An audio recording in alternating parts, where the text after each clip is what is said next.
여러분 참으로 지금 세계는 풍전등화라고 해도 과언이 아닌 것 같습니다. 태풍전야, 폭풍전야인 것 같습니다. 1년 6개월 지금 이어지고 있는 우크라이나 러시아 이 전쟁 발발로 인해서 정말 안타까운 군인뿐만 아니라 민간인의 희생이, 인적 희생이 참 이루 말할 수 없습니다. 물적 피해도 마찬가지죠. 그리고 언제 끝날지 영원한 그런 전쟁이 이어지고 있습니다. 더불어서 이 전쟁의 여파로 정말 곡물 가격과 석유 등의 기름값이 폭등함으로 말미암아 전 세계가 경제적인 어려움을 좀 겪고 있습니다. 이뿐 아니라 세계 여러 나라들의 군부 쿠데타, 아프리카, 서아프리카의 니제르가도 쿠데타가 일어났었죠. 그리고 몇 년 전에 미얀마 쿠데타라든지 많은 그런 쿠데타로 인한 혼란이 지금 계속 야기되고 있고, 우리 이웃 나라지만 어떤 사람은 그런 말 하더라고요. 중국이 왜 중국이냐? 소국이라고 하기에는 나라가 너무 크고, 대국이라고 하기에는 소갈딱지라고 해서 그래서 중국이다라는 말 하던데, 미안합니다. 혹시 중국 동포 있습니까? 죄송합니다. 중국이 대만을 침공할 것이다. 거의 기정사실화되어 있다. 언제인지가 중요하다. 2025년이 될 수도 있다라고 하는 그런 대만 침공 가능성이 급격히 대두되고 있고, 만약에 그게 일어난다면 우리나라도 영향을 미치게 될 거예요. 북한 김정은 핵무기 사용 협박, 그리고 그로 인해서 또 북한, 중국, 러시아의 그 강한 밀착이 지금 이루어지고 있죠. 그리고 이에 대한 미국을 중심으로 한 서방 세계 간의 그런 점점 고조되어 가고 있는 신냉전 시대가 지금 도래했습니다. 뿐만 아니라 지난 3년 동안 전 세계를 강타했던 코로나 팬데믹으로 인해 전 세계적인 경제 침체와 불황, 그리고 해수면 온도 상승으로 인한 예측 불허의 기후 변화와 온갖 자연재해가 만연하고 있죠. 이에 더하여 매일 매순간 매스미디어와 또 SNS 이런 모든 것에서 쏟아지는 묻지마 범죄 소식들, 젠더 갈등들, 세대 갈등, 지역 갈등, 이게 이전보다 훨씬 더 첨예되고 있는 것 같아요. 연일 신문지상에 우리가 원하든 원치 않든 그 뉴스들을 보고 듣고 있습니다. 설상가상으로 이 세상 한가운데 비난과 비판의 대상이 되고 있는, 점점 고립되어가는 교회가 홀로 서 있는 것 같아요. 이런 시대를 가리켜서 우리는 종말 시대라고 부르기도 합니다. 안타까운 점은 이런 시대 흐름을 분별할 줄 모르고 그냥 갈팡질팡하면서 그저 삶의 자세에서 무기력해지고 적극적인 삶보다는 수동적으로 삶을 살아가는, 옛날에 일본에서는 벌써 수십 년 전에 히코모리라는 그런 은둔형, 집에서 안 나오는 그런 굉장히 큰 사회적 이슈가 되고 있는데, 그게 우리나라도 지금 굉장히 만연되고 있는 것 같아요. 아무것도 안 하고 그냥 집에만 있는, 수동적으로 삶을 살아가는, 그런데 신앙인 가운데도 그런 사람들이 많이 늘어났다는 거예요. 이것은 분명 하나님께서 기뻐하시는 일은 아닙니다. 하나님께서 기뻐하시는 신앙인의 모습은 아닐 것입니다. 그렇다면 이 종말 시대를 살아갈 때 이 시대를 통과하는 신앙인은 진정한 개혁 신앙인이라고 한다면 어떠한 신앙 자세와 삶의 태도를 견지해야 마땅할까요?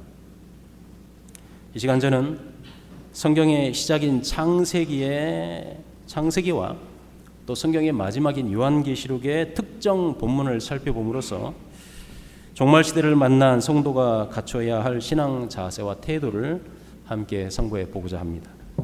첫째로, 언약의 하나님 구속 운동은 인간의 불완전함이 아닌 예수 그리스도의 완전한 순종으로 말미암아 성취됩니다. 우리 다 함께 창세기 16장 15절부터 하겠습니다. 15절부터 17장 1절, 15절부터 17장 1절까지 합독하겠습니다. 준비, 시작.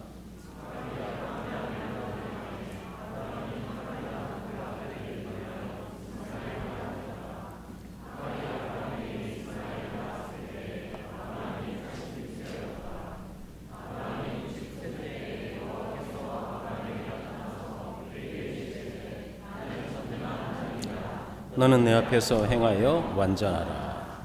아멘. 아주 우리가 잘 알고 있는 그런 말씀입니다.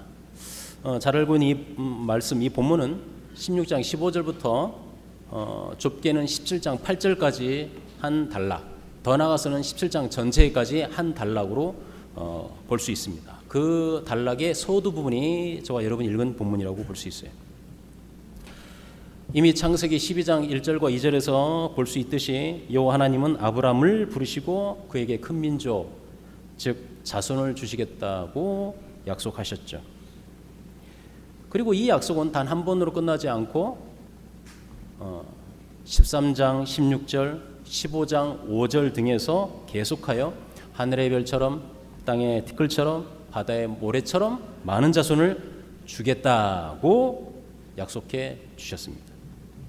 심지어 하나님은 15장 4절에 구체적으로 내 몸에서 날 자가 내 상속자가 될 것이다 라고 구체적으로 확인해 주셨습니다. 그리고 이어지는 6절에 아브라함이 여호와를 믿으니 여호와께서 이를 그의 의로 여기셨다고 했죠. 이 구절은 아브라함이 그의 믿음으로 말미암아 의를 얻었음을 보여주면서 신약의 사도 바울은 그의 서신 갈라디아서 3장과 로마서 4장에서 이신칭의를 강력하게 뒷받침하는 근거 구절로서 언급하고 있죠. 그런데 우리는 여기서 아브라함의 믿음을 아주 높게 평가하는 함정에 빠져서는 안 된다, 빠지지 않도록 주의해야 하는 것입니다. 왜냐하면 이어지는 16장에서 아브라함과 그의 아내 사레가 아주 큰 사고를 치는 것을 목도하기 때문입니다. 하나님은 아브라함에게 내 몸에서 날짜, 즉 아브라함의 자손을 주시겠다고 약속하신 사실을 아브라함 분명 믿었어요. 믿었습니다.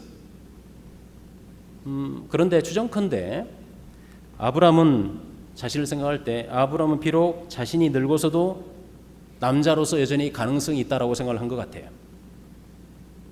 그런데 그의 아내를 생각할 때 요즘 말로 하면 그의 아내 사레는 불임이었다. 그 당시엔 불임이란 말이 없었지만 지금으로 보면 아마 불임이었을 거라고, 도저히 안 될 거라고 여겼던 것 같습니다. 그래서 아브라함의 이러한 판단은 그의 아내 사레도 마찬가지로 가지고 있었어요.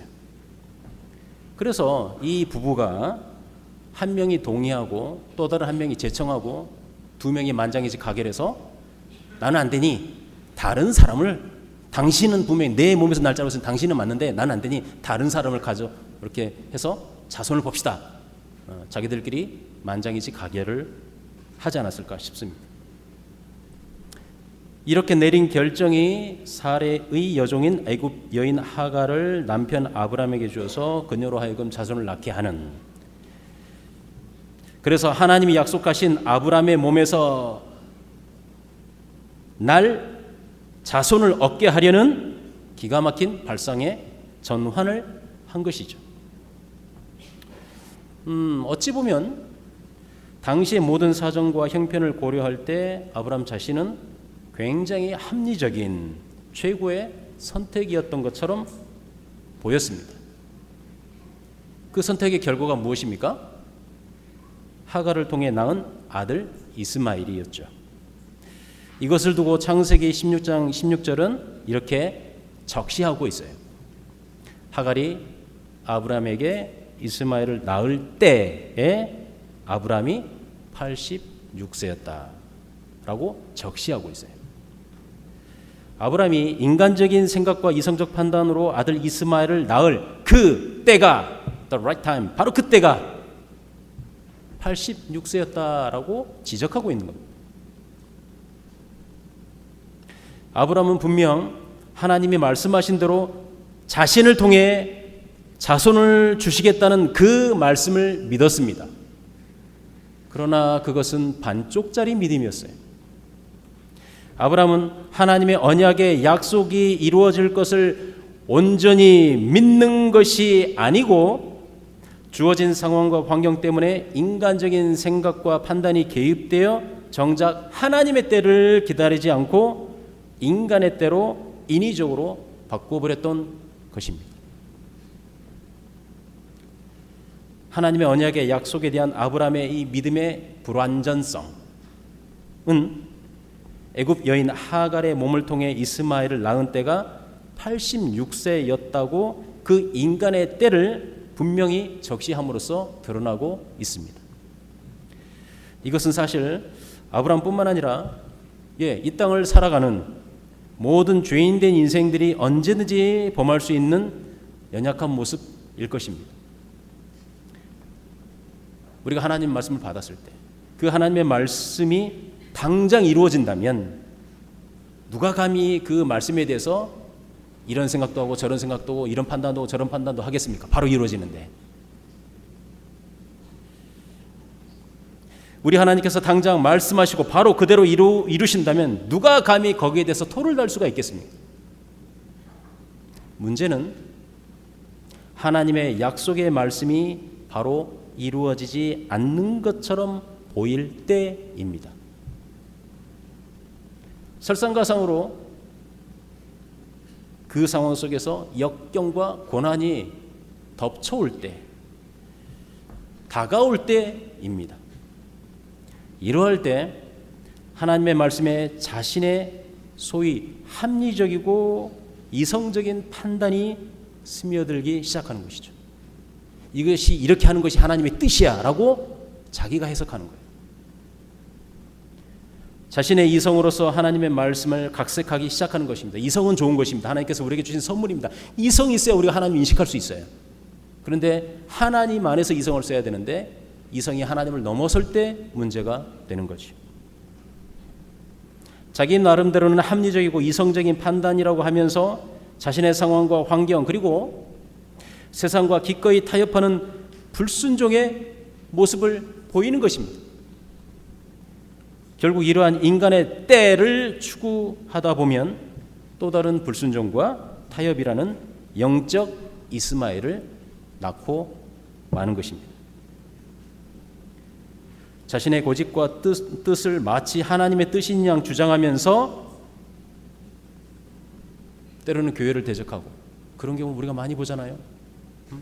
교회를 개혁해야 된다 하면서 그게 하나님 뜻으로 해요. 그런데 교회를 오히려 더 망가뜨리는 일들.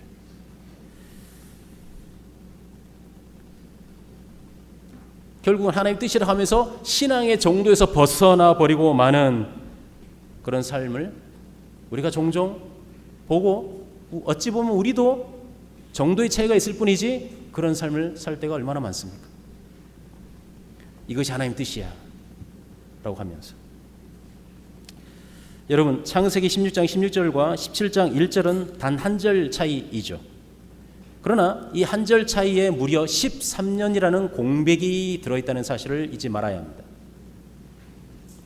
무려 13년 동안이나 하나님은 아브라함에게 나타나지 않으셨던 것입니다.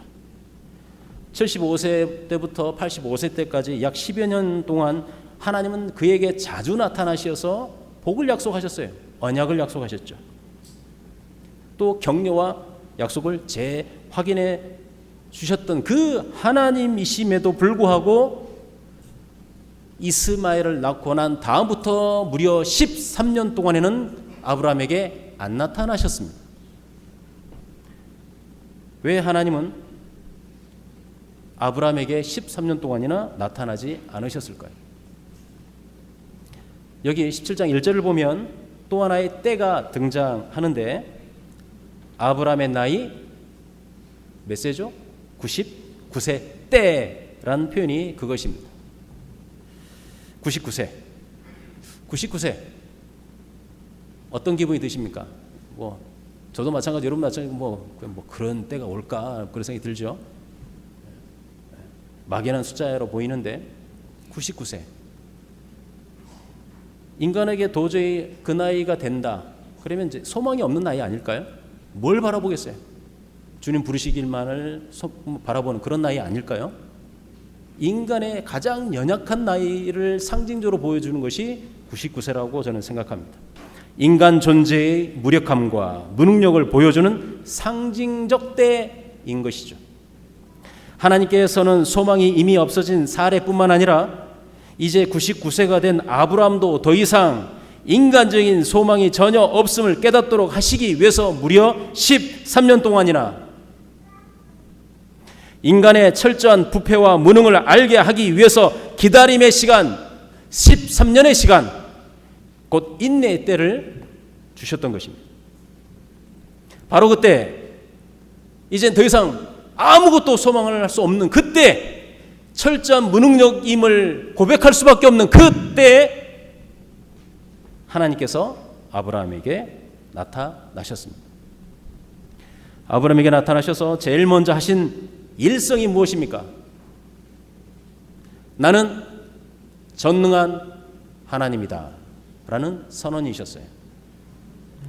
너는 그래서 내 앞에서 행하여 완전하라고 말씀하셨습니다. 무능력과 불가능으로 점철된 인간에게 전능하시고 완전하신 하나님께서 지금 당신 자신을 계시하시는 겁니다. 보이시는 것입니다. 여러분, 여호와 하나님께서 아브라함에게 고람대오를 말씀하십니다. 불가능의 존재, 무능력의 존재에게 하나님 앞에서 완전하라고 요구하시는 것입니다. 그런데 여러분, 우리가 이미 아브라함의 행보를 통해 알 수 있듯이 그는 하나님 앞에 절대로 완전하게 설 수 있는 존재가 되지 못합니다. 아브라함 그는 이미 창조 이후로 아담과 그의 후손들이 저질렀던 그대로 불순종의 길을 따랐고 자신의 이성적 판단으로 하나님의 말씀을 오용하고 왜곡함으로써 또 다른 아들 이스마엘까지 낳았던 자가 아닙니까? 그런 그가 어떻게 하나님 앞에 온전한 모습과 완전한 행위로서 자기 의를 드러낼 수가 있겠습니까? 그렇다면 하나님께서 죄인인 아브라함에게 요구하시는 하나님 앞에서 완전하라, 고람되오, 완전하라 라는 이 말씀은 무슨 의미이겠습니까? 여러분, 그 해답은 아브라함 편에 있는 것이 아니고 하나님 편에 있습니다. 하나님이 어떤 분이신지에 달려있다 이 말입니다. 바로 여호와 하나님은 어떠한 하나님으로 말씀하십니까? 전능한 하나님이시라는 사실입니다. 여러분, 전능하신 하나님, 즉 엘샤다이, 이 엘샤다이란 말은 위대하신 하나님의 이 이름, 엘샤다이란 이 이름은 성경 곳곳에 언약의 약속을 강조하실 때 빈번하게 등장하고 있는 하나님의 명칭입니다. 호칭입니다. 이름입니다. 여러분, 이 본문이 포함된 우리 창세기 17장 이 본문이 포함된 단락에서 우리가 결코 놓쳐서는 안 되는 아주 중요한 단어를 발견하게 됩니다. 바로 언약이라는 말씀이에요. 여러분 보세요. 우리가 같이 읽진 않았지만 2절에 내가 내 언약을 나와 너 사이에 두어 너를 크게 번성하게 하리라. 여러분 4절 또 보세요. 4절에 보라 내 언약이 너와 함께 있으니 너는 여러 민족의 아버지가 될지라. 7절은 또 어떻습니까? 7절에 내가 내 언약을 나와 너 및 내 대대의 후손 사이에 세워서 영원한 언약을 삼고 너와 내 후손의 하나님이 되리라고 했습니다. 무엇보다도 여러분 8절을 주목해서 보십시오. 8절은 언약의 핵심을 보여주는 문장입니다. 곧 내가 너와 내 후손에게 내가 거류하는 이 땅 곧 가나안 땅 온 땅을 주어 영원한 기업이 되게 하고 그 다음 말씀 나는 그들의 하나님이 되리라. 이처럼 하나님 앞에서 행하여 완전하라는 이 선언이 담긴 본문은 하나님의 언약으로 가득 차 있어요. 그러므로 아브라함에게 언약의 협정을 맺고 언약의 약속을 주시는 분은 엘샤다이, 전능하신 하나님이십니다.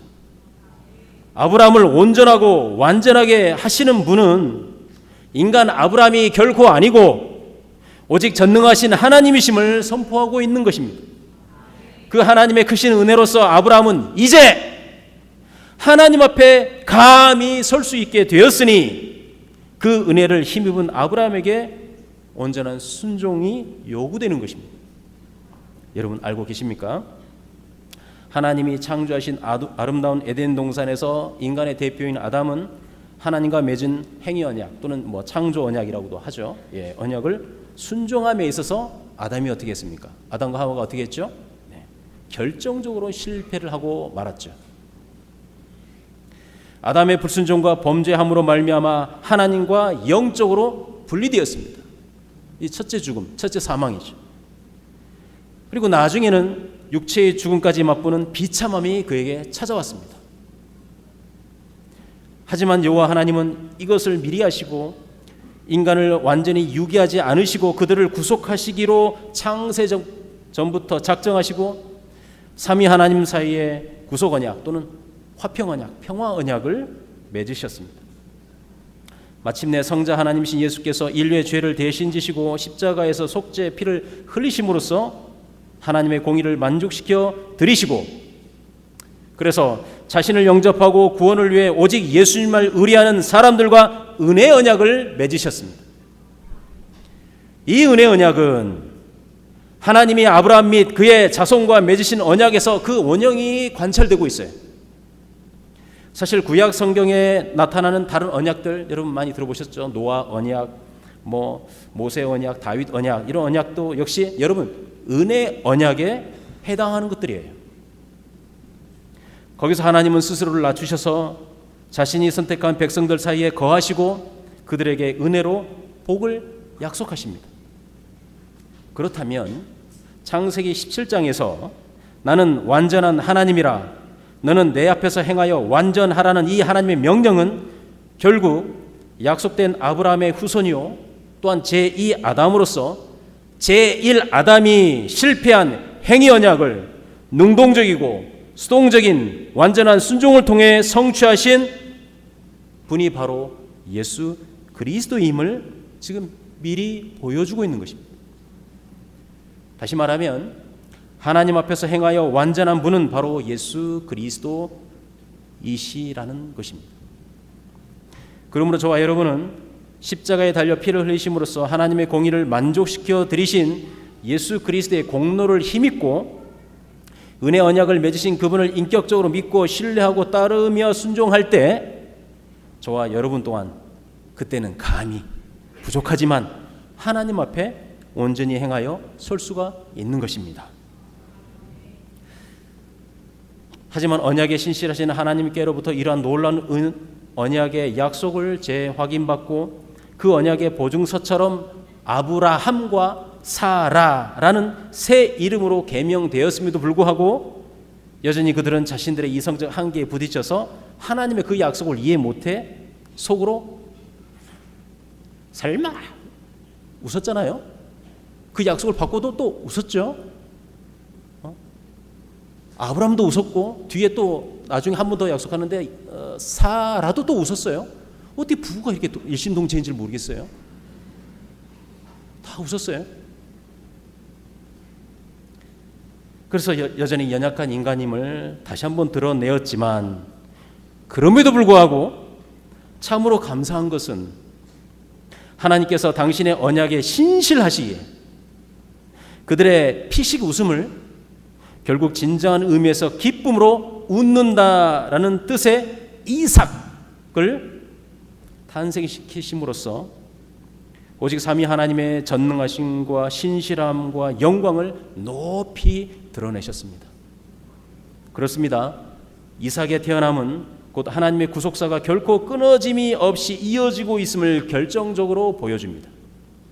그리고 이는 아브라함과 이삭과 야곱의 후손으로 더 나아가서 다윗의 후손으로 오실 예수 그리스도의 탄생으로 이어지는 영적, 육적 최고의 약속, 성취로 나타났던 것입니다. 나아가 구원주 예수 그리스도를 믿고 의지하는 모든 아브라함의 영적 자손들에게 영원한 천국 기업을 보장하는 복된 결실로 나타나게 되었습니다.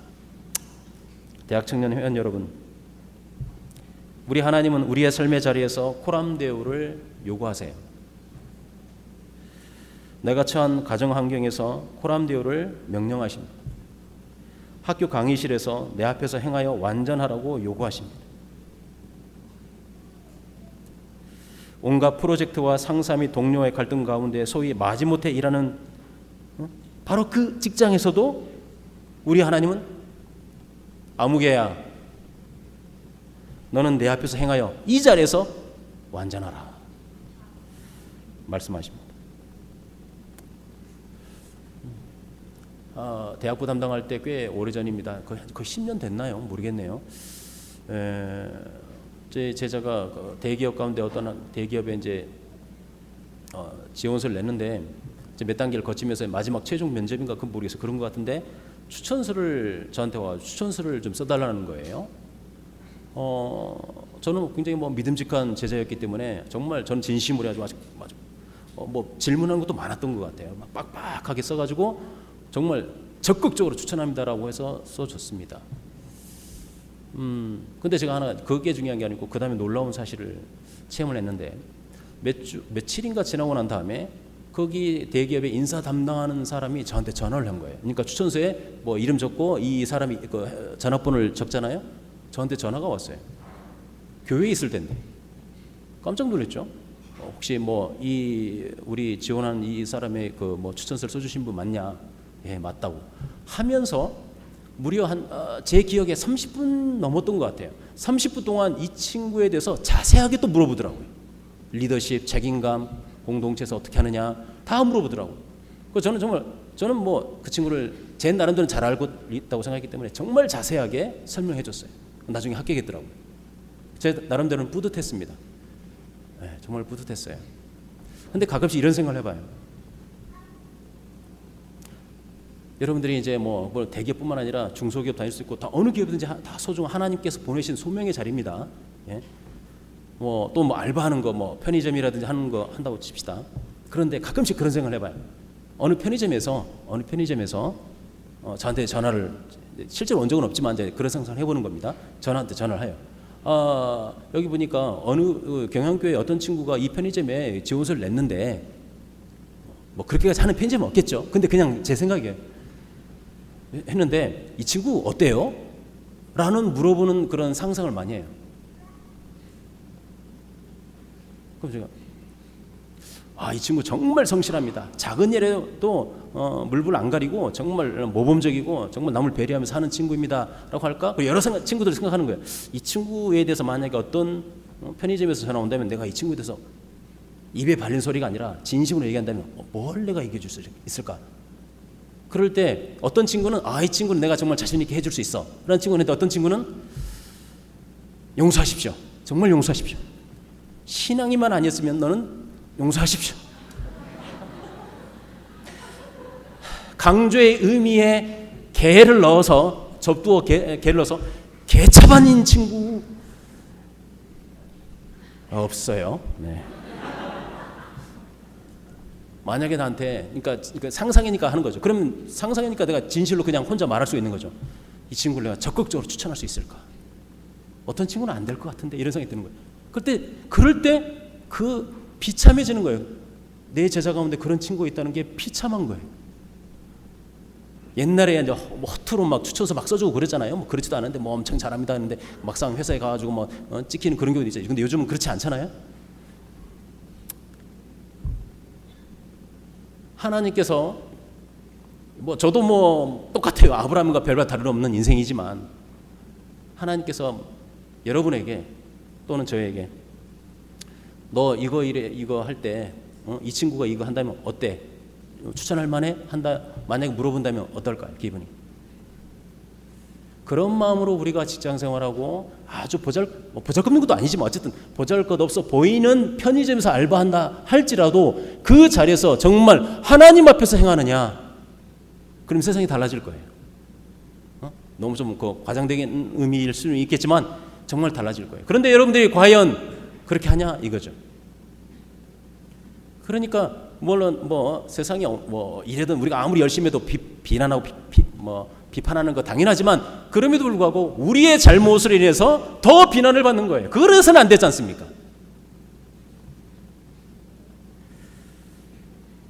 맞습니다. 우리 아브라함 같이 우리는 감히 하나님 앞에 완전하게 설 수 있는 그런 존재들이 아니죠. 수시로 넘어지고 자빠지는 부끄럽기 그지없는 연약한 인생들입니다.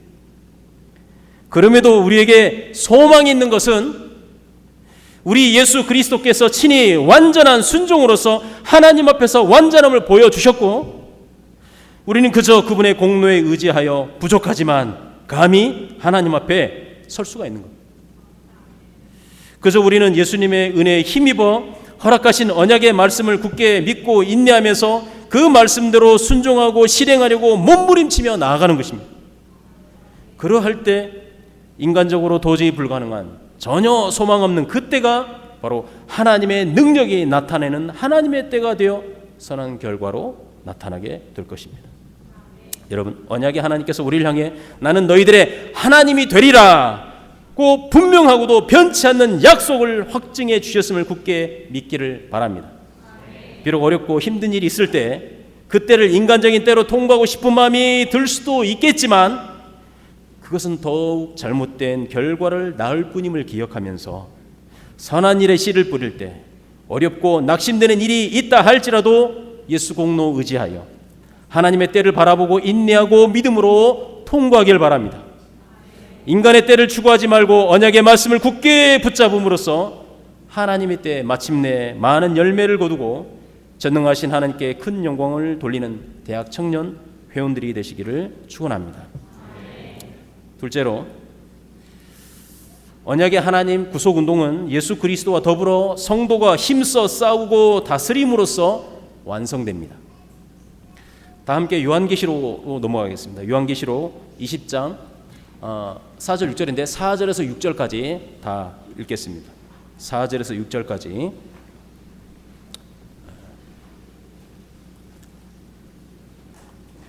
찾으셨으면 합독하겠습니다. 시작.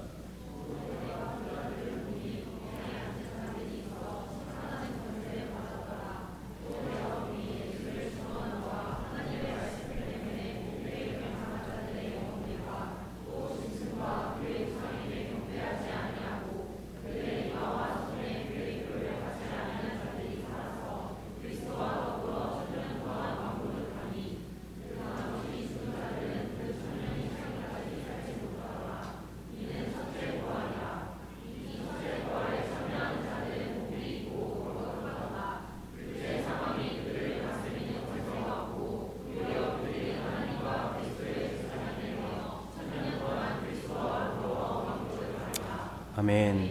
여러분, 개혁신학은 언약신학이라고 해도 과언이 아닙니다.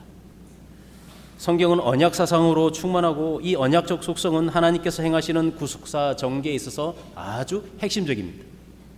즉, 언약은 창세기 에덴 동산에서 시작하여 요한계시록 마지막 장에 등장한 새 예루살렘에 이르기까지 통일된 메시지를 던져주고 있습니다.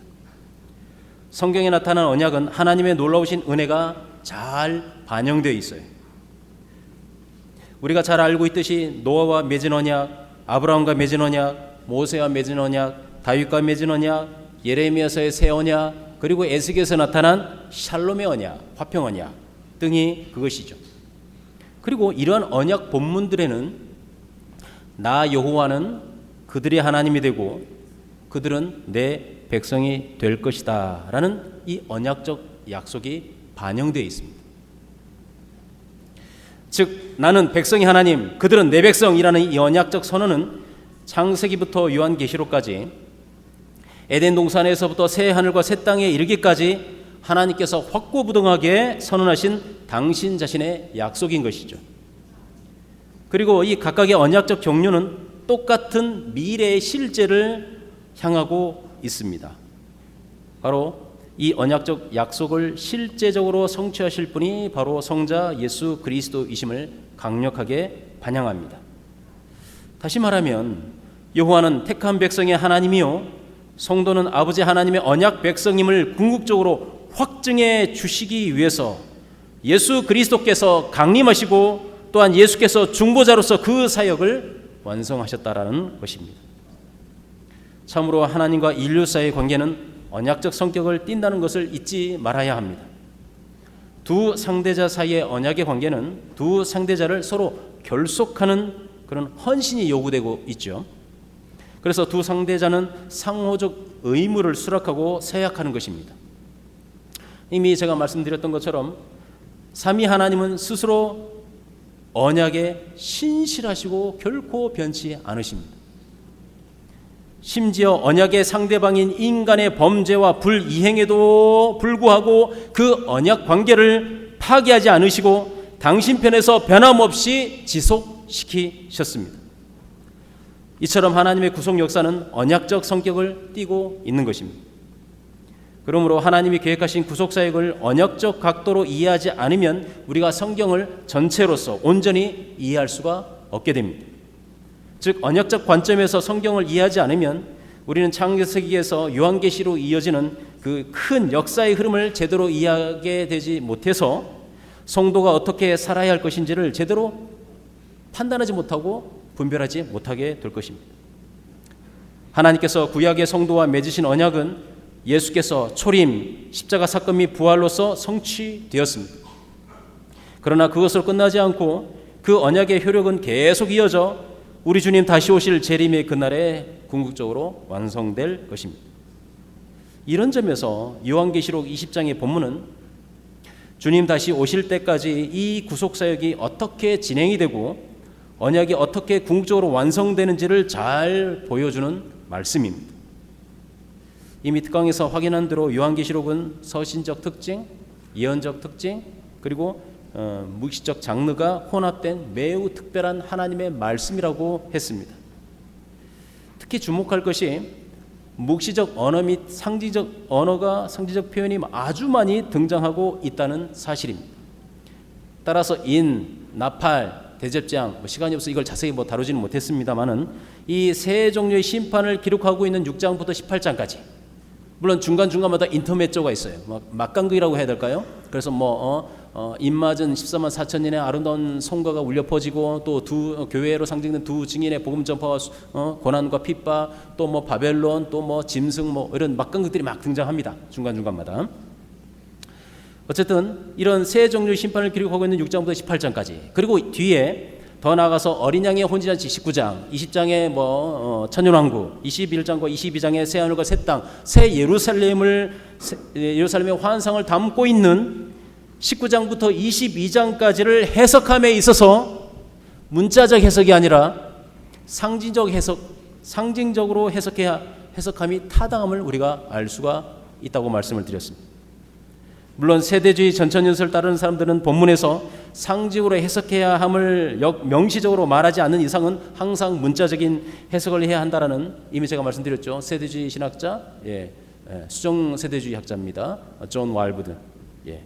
그런 주장에 입각해서 나팔 대접장을 문자적으로 해석하고 또 순서도 그대로 연대적으로 일어난다고 보고 그렇게 해석해야 한다고 주장을 하죠. 그렇게 요한계시록을 해석해야 한다고 주장을 합니다. 더 나아가서는 뒤에 이어지는 천년왕국도 문자적인 천년의 기간, 지상에서 이렇게 해석하죠. 그러나 상징과 묵시적 언어로 점철된 요한계시록에서 이런 해석 기준은 전혀 설득력이 없고 대단히 위험한 해석에 불과합니다.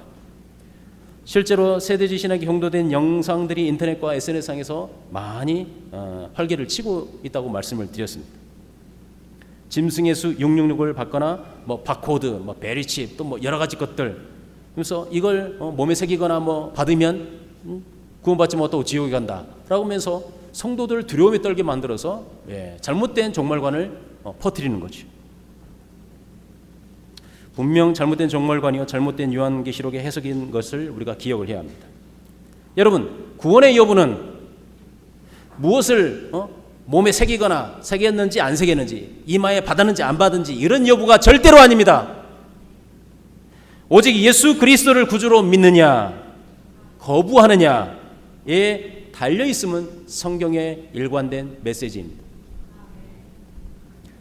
한편 상당한 지지를 받고 있는 역사적 전천년설에 따르면 여기 세 가지 재앙은 상징으로 현재 우리가 겪고 있는 것으로 봄으로써 상징적 기간이다. 그 무천년설과 동일한 입장을 취하고 있습니다만은 결정적으로 성도가 이 땅에서 그리스도와 더불어 천년 동안 다스린다는 점을 문자적 기간으로 본다는 점에 있어서는 무천년설과는 다르고 세대주의와 일치하죠. 그러나 천년이 문자적 기간이라는 주장은 설득력이 약하다고 저는 봅니다. 왜냐하면 천년 동안 다스린다는 이 주제가 이미 제가 말씀드렸던 것처럼 요한계시록 외에, 요한계시록 그것도 20장 외에는 다른 어떤 성경에서도 언급하지 않고 있어요. 심지어 요한계시록에서도 20장에서만 딱 나오고 그 앞이나 뒤가 또 나오지도 않아요. 성도와 함께 다스린다는 표현이 앞에는 나옵니다. 근데 천년 동안이라는 말은 안 나오거든요. 오직 천년이라는 기간은 요한계시록 20장에만 딱 등장합니다.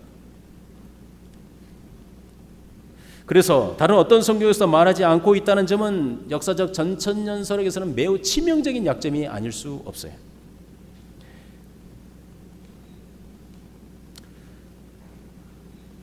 이미 말씀드렸던 것처럼 요한계시록은 상징 언어와 묵시적 내용을 바탕을 두고 있고, 또한 요한계시록 20장에도 그 맥락 속에서 이어지고 있기 때문에 당연히 상징적으로 해석해야 함을 뒷받침하는 것입니다. 자, 우리가 읽었던 본문으로 다시 구체적으로 들어와서 하늘에서 내려온 천사가 사탄을 천년 동안 결박하고 있으며 신실한 순교자들 4절이 나오죠. 살아나서 그리스도와 함께 왕노릇하게 된다라고 말하고 있습니다. 2절에 사탄을 천년 동안 결박하여 라는 말을 세상 나라들을 미혹하는 사탄의 힘이 제압된다는 그런 뜻입니다. 무천년설에 따르면 그리스도의 죽음과 부활을 통해 사탄의 결박이 이미 일어난 것이죠. 즉 예수님의 십자가 사건을 통해서 사탄의 힘이 결정적으로 제압된 것입니다. 그리고 사도행전에서 그 시작이 묘사되고 있듯이 교회가 탄생해서 복음이 예루살렘과 온 유대와 사마리아와 땅끝까지 이르러 거침이 없이 복음이 전진된다는 것을 보여주고 있는 것이 사도행전 아닙니까? 그것이 바로 그 교회 운동이야말로, 교회의 구원 운동이야말로 사탄의 미혹하는 능력이 강력히 억제되고 있다는 것을 반증하는 것이에요. 4절에서 예수를 증언함과 하나님의 말씀 때문에 목배임을 당한 자들의 영혼들, 또 요한계시록 6장 9절과 10절에도 나오는 표현이지만 목배임을 당한 자들의 영혼들과 또 짐승과 그의 우상에게 경배하지 아니하고 그들의 이마와 손에 그의 표를 받지 아니한 자들은 라는 이런 말씀을 우리가 보게 됩니다. 1차적으로 예수 믿는 것 때문에 순교한 자들을 가리키죠. 물론 이 순교자들이 신실한 증인들의 가장 중요한 무리로 대두되고 있긴 하지만 살아있는 다른 성도들 또한 여기에서 언급되는 특권, 즉 그리스도와 더불어 천년 동안 다스리는 특권에서 배제되지 않는다는 것은 당연한 것이죠. 여러분, 요한계시록은 안타깝지만 이단들의 놀이터가 되고 있다고 말씀드렸죠. 특별히 이 본문에서 여러 이단들이 자기들의 교리를 끄집어냅니다. 신천지가 대표적이에요. 신천지란 말은 사실 굉장히 좋은 말이에요. 성경에 나와 있잖아요. 신천신지, 코요테 신지가 아니고 신천신지. 굉장히 좋은 말이에요. 신천지 좋은 말이에요. 그런데 이단에서 쓰고 있어서 좀 안타깝게 되었습니다. 그런데 여기에서 신천지뿐만 아니라 몇몇 이단들이 육체 영생교리 그리고 영육 합일교리를 만들어요. 영과 육이 하나가 된다는 거예요. 그리고 그의 본문을 이걸로 잡아요. 여기 보면 목배임을 당한 자들의 영혼들 나오죠. 그리고 뒤에는 짐승에게 무릎 꿇지 않고 경배하지 아니한 자들 나오죠. 여기서 목배임을 당한 자들의 영혼은 구약의 순교한 영혼들이라고 보는 거예요. 영혼. 그리고 신천지가 대표적이죠. 그리고 뒤에 짐승에게 무릎 꿇지 아니고 경배하지 아니한 자들은 신천지에 육체적으로 현재 살아있는 신천지 교인들이라고 보는 거예요. 그래서 살아서가 둘이 연합한다는 거예요. 영혼과 육체로 있는 이 신천지 교인이 합일이 된대요. 영육 합일. 그래서 천년 동안 그리스도와 더불어 왕노를 산다. 이런 말도 안 되는 개 이상한 소리를 하는 거죠. 죄송합니다. 몇 번 그 말씀을 드렸었는데 저는 신천지 강사도 만나봤고 전도사도 만나봤어요. 예. 네. 근데 그들은 개혁 한글만 보더라고요. 정말 이 메시지를 성경에 제대로 우리가 알려면은 히브리 헬라어로 봅시다. 딱 성경 내놨더니 처음에 그 사람이 뭐 강사라는 사람, 그 전도사라는 사람이 네. 만나자마자 보고 저도 신학교 나왔습니다. 신학대학원 나왔습니다. 이러는 거예요. 아, 예, 그러시네요. 그럼 더 잘 됐네요. 그러면서 하는 말이 신학교를 3군데나 나왔대요. 그렇게 할 일이 없나? 그래서 제가 더 오히려 이거 너무 잘 됐네요. 아, 그러면 히브리 헬라어 배우셨겠네요. 자, 좋네요. 저는 항상 가지고 다녔으니까 딱 성경책을 꺼내놓고 한번 그러면 어느 상으로 한번 봅시다. 그때 얼굴이 안색이 쫙 바뀌더니 신학 학부를 나왔습니다. 대학원이 아니고. 그러니까 히브리 헬라어를 볼 줄 모른다는 거죠. 그래서 제가 좀 어이가 없어서 그래요? 그러면 영어 성경은 볼 줄 알지 않냐고. 그 영어 성경을 한번 봅시다. 또 영어 성경을 딱 갖다 놨어요. 그 사람이 뭐라고 한지 아세요? 우린 영어 성경 안 봅니다. 오직 개혁 한글만 봅니다. 말이 안 통해요. 더 이상 말이 안 통해요. 여기 어떻게 해석하는 줄 아세요? 예, 이렇게 하는 거예요. 근데 여러분 이 헬라어 원어뿐만 아니라 영어 성경만 봐도 알 수 있어요. 이건 목배임을 당한 자들과 그 다음에 경배하지 않는 자들의 영혼들이에요. 영혼들을 둘을 다 포함하고 있는 겁니다. The souls of those who had been beheaded. 그 다음에 did not worship 돼 있는 거예요. 예. 그러니까 다 순교자들이에요. 그러니까 이걸 제대로 일반 성도들은 잘 모르니까 뭐 신천지가 마치 수학 공식처럼 막 한 25개, 30개 정도 달달달 외우고 다니거든요. 그들은. 그래서 성경을 알긴 알되 대충 아는 사람들을 또 기성교회에서 좀 뭐 상처가 있거나 뭐 몇 사람 뭐 어떤 사람과 뭐 권사님이나 집사님이나 목사님이랑 싸워가지고 좀 이렇게 뭐가 틀어져 있는 사람들, 이런 사람들 기가 막히게 냄새를 맡고 그들을 찾아와요. 그래서 거기서 오직 우리는 성경으로 성경을 해석합니다. 이러면서 그 말 자체는 틀린 말은 아닌데, 근데 그걸 하면서 한 30개 정도 달달달 외워가지고 수학 공식처럼 딱딱 들어맞게 해요. 그러니까 이제 기성교회 목사님은 그렇게 수학 공식처럼 알려준 적이 없는데 여기는 뭐 이상하게 수학 공식처럼 딱딱딱 들어맞으니까 눈이 뿅 가지고 이분이 마치 성경 박사처럼 보여요. 무슨 성경의 박사입니까? 자기 교리들만 달달달 외우고 자는 건데. 그래서 넘어가는 거예요. 약간 이상한 데로 빠졌습니다. 죄송합니다. 자, 5절과 6절에 첫째 부활이라고 말하고 있죠. 첫째 부활의 의미에 대해서 많은 논쟁이 있어 왔습니다. 만약 이 부활이 육신의 부활, 역사적 전천년자들은 육신의 부활을 주장해요. 그래서 육신의 부활을 통해서 지상에서 천년 동안 왕노릇한다고 보는 겁니다. 예. 그렇다면 만약 이 부활이 육신의 부활을 의미한다면 이것은 그리스도의 재림과 동시에 일어난 사건이 될 것이고, 따라서 전천년주자의 견해가 일견 타당할 것입니다. 그러나 이는 요한계시록의 흐름과 맞지 않고 더 나아가서 성경 전체의 증언과도 상치합니다. 먼저 20장 6절, 14절과 21장 8절에서 언급되고 있는 둘째 사망이라는 표현도 볼 수 있거든요. 그래서 첫째 사망, 둘째 사망, 첫째 부활, 둘째 부활을 우리가 주목해 볼 필요가 있습니다. 이런 대조를 우리가 기억을 해야 합니다. 즉 창세기에서 아담의 타락으로 말미암아 결과적으로 아담은 하나님과의 영적 관계가 단절되는 영적인 사망, 그게 바로 첫째 사망입니다. 하나님과 관계가 단절되죠. 그래서 에덴 동산 쫓겨남을 당하지 않습니까? 그렇죠? 그게 사망이에요. 영적인 사망이에요. 하나님과 교제가 끊어지는 거 가장 비참한 모습이죠.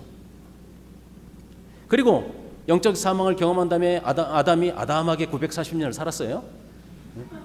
아담하게 살았습니다. 그리고 어떻게 됐습니까? 육체적 죽음을 맞이했죠. 그게 둘째 사망, 육체의 사망이죠. 동일한 방법으로 하나님께서 우리를 부활하시고 건져내실 때, 구원하실 때 어떻게 합니까? 첫 번째 부활, 영적 부활이죠. 예수 그리스도를 구주로 영접함으로써 하나님과 단절된 관계가 예수 그리스도의 공로에 의지해서 다시 하나님과 교제가 이루어지게 되는 거죠. 영적인 부활, 첫째 부활이에요.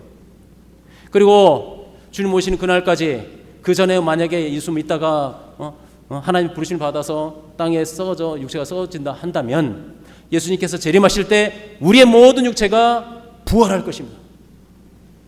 그리고 하나님을 또 만나게, 그게 둘째 부활, 육체의 부활이죠. 물론 주님 오시는 그날까지 살아있다고 한다면 그 사람은 살아있는 채로 영화체의 몸으로 변화되겠죠. 그것도 둘째 부활이죠. 그렇죠? 이런 성경의 전체 흐름을 통해 볼 때 요한계시록 5절 6절 20장 5절 6절에 나오는 첫째 부활은 육체적 부활로 보지 않고 예수 그리스도를 믿음으로 말미암아 얻게 되는 영적인 부활로 보는 것이 타당합니다. 이것이 성경 전체의 증언과 일치한다고 볼 수 있습니다. 따라서 요한계시록 20장 1절과 1절에서 6절의 말씀의 의미는 이것입니다. 그리스도 예수께서 이 땅에 초림하셔서 십자가에서 보혈을 흘리심으로 말미암아 단번에 영원한 효력이 있는 속죄 제사를 드리셨으며, 비록 그 여파가 조금 있을지라도 택한 백성에 대한 사탄의 강력한 미혹은 더 이상 잊지 못하도록 제어하셨으며, 예수님 다시 오시는 재림의 그날까지 하나님께서 새 하늘과 새 땅을 허락하실 때까지 항상 동재하시는 예수 그리스도와 더불어 영적으로 부활한 모든 성도가 상징적인 기간인 1000년 동안 오직 세계 복음 전파와 교회 운동을 통하여 왕노릇하는, 다스리는, 통치하는 복을 충만히 누릴 것임을 선포하는 말씀인 것입니다. 이것이 바로 무천년설 또는 현천설 입장으로서 저희 신학교, 저희 교단이 따르는 견해입니다. 그렇다면 이 말씀은 저와 여러분이 이 세상을 살아가면서 그리스도 예수의 복음을 가진, 복음의 능력을 소유한 왕과 같은 존재들임을 확인시켜 줍니다. 그렇게 우리는 이 세상에 대해 전혀 주눅이 들어서도 안 되고 나약에 빠져서도 안 됩니다. 우리는 택하신 족속이요, 왕 같은 제사장들이요, 거룩한 나라요, 하나님의 소유된 백성, 세귤라, 하나님의 소유된 백성. 말라기에 나와 있는 그 말씀이 있잖아요. 소유된 백성, 하나님의 면류관 안에 반짝반짝 빛나는 보석으로 우리를 삼으셨다는 겁니다. 하나님의 영광을 드러내는 그 장면 속에서 가장 빛나는 곳에 우리를 보석처럼 박아서 기쁨으로 여기신다는 그 뜻이 세굴라, 소유라는 말과 연결되는 단어입니다. 그래서 복음 찬송가 가운데 예수께서 오실 때 그 귀중한 보배가 바로 말라기서 3장의 그 내용에 반영되어 있는 찬송이에요. 여러분, 하나님 면류관에 반짝이는 보석으로 여기시는 복된 자들입니다.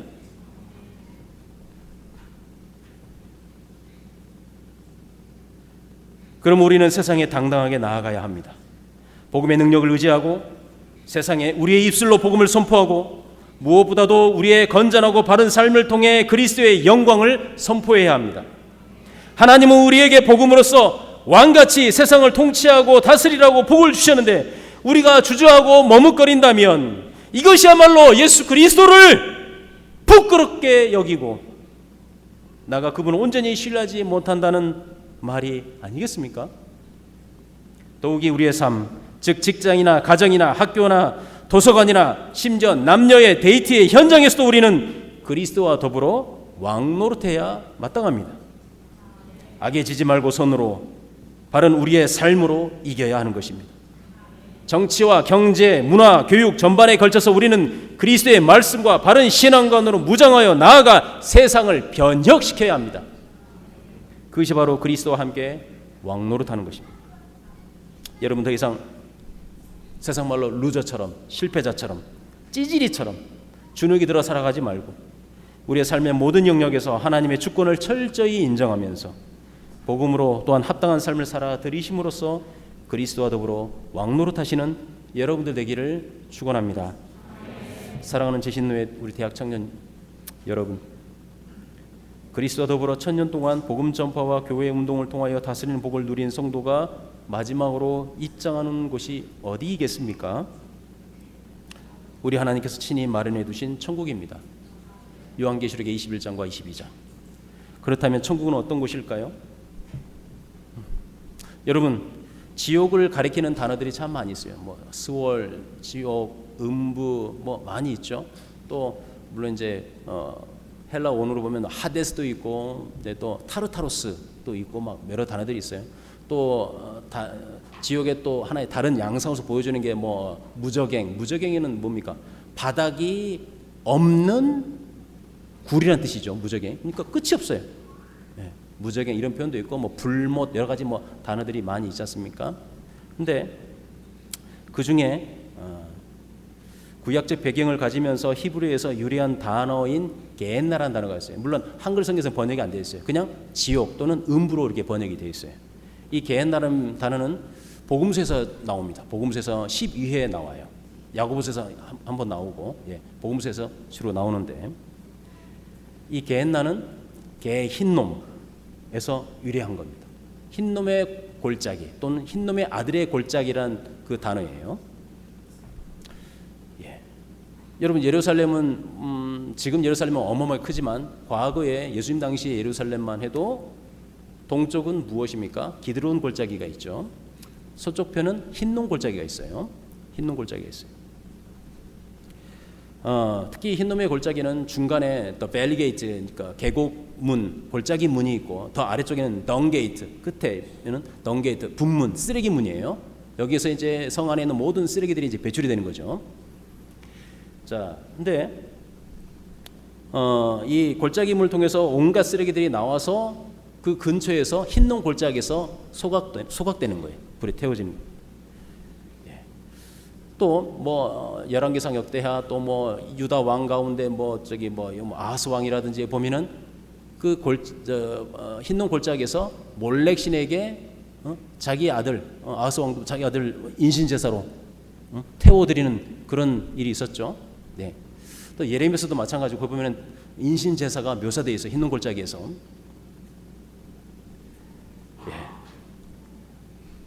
이방 신에게 인신 제사를 드리는 모습. 그런데 그 온갖 쓰레기가 밤낮없이 24시간 불타는 모습, 흰놈 골짜기. 그리고 심지어 인신 제사를 드리면서 사람의 살이 타는 냄새. 또 심하면 살아있는 채로 만약 불태운다면 그 엄청난 고통 소리. 그게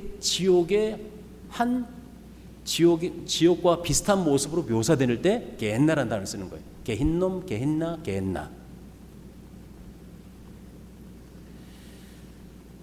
우리가 지옥에 대한 이런 냉혹하고 무시무시한 이미지를 성경에서 보게 되는 것처럼 뿐만 아니라 우리는 천국에 대한 풍성하고 아름다운 성경적 이미지를 찾을 수 있습니다. 복음서 곳곳에서 볼 수 있듯이 천국은 낙원 또는 아브라함의 품으로 묘사되죠. 그리고 요한계시록 21장과 22장에서 볼 수 있듯이 하늘에서 내려오는 영광스러운 도성으로 비견되고 있죠. 천국으로 상징되는 새 예루살렘은 맑은 유리 같은 정금길, 황금길, 또 지극히 귀한 보석으로 된 성곽이 있는 그런 모습, 영원한 기쁨이 끊이지 않는 곳으로 참으로 아름답고 신비롭게 묘사되고 있어요. 그것도 묘사예요. 똑같은지 어쩐지는 우리가 안 가봐서 몰라요. 요한도 환상 가운데 본 거예요. 똑같은 건 아니에요.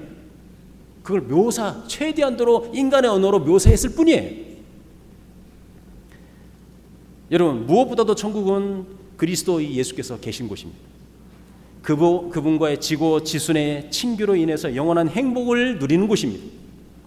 여러분, 지옥이 지닌 가장 끔찍한 공포가 무엇인지 아십니까? 지옥 고통의 영원성이에요. 이와 정반대로 천국의 가장 큰 기쁨 가운데 하나는 바로 그 충만한 기쁨이 결코 끝나지 않고 영원하다는 데 있습니다. 그렇다면 천국의 가장 큰 기쁨은 무엇일까요? 하나님의 얼굴을 직접 배우는 지복직관, 지극히 복된 것을 직접 볼 수 있다는 거예요. 그게 최고의 행복이에요. 영광스러운 하나님을 감히 대면하며 서서 그분의 영광을 마음껏 찬송할 수 있다는 것입니다. 비전이란 찬양이 그래서 13만 인침받은 13만 4천인의 아름다운 찬송 가운데 나오는 게 구원하심이 보좌에 앉으신 어린 양과 하나님께 있다라고 있도다라고 찬송하는 거예요. 그건 여러분들 지금부터 예행 연습하는 거예요. 뭐 지금은 화음도 틀리고 뭐 틀리기도 하지만 괜찮아요. 거기 가서는 굳이 연습 안 해도 기가 막힌 화음, 음치 친구들 걱정하지 마세요. 천국 가면은 전부 다 잘할 거예요. 예? 예? 이런 형용할 수 없는 기쁨을 우리 신자들이 누리게 될 것입니다. 그렇습니다, 여러분. 오직 그리스도가 이루셔서 얻게 된 이 지복을 그리스도의 의로 둘러싼 흰옷을 입은 정결한 신부로서 저와 여러분이 어린 양이신 예수 그리스도의 영원한 혼인잔치에 영원토록 참여함으로써 누리게 될 것입니다. 할렐루야.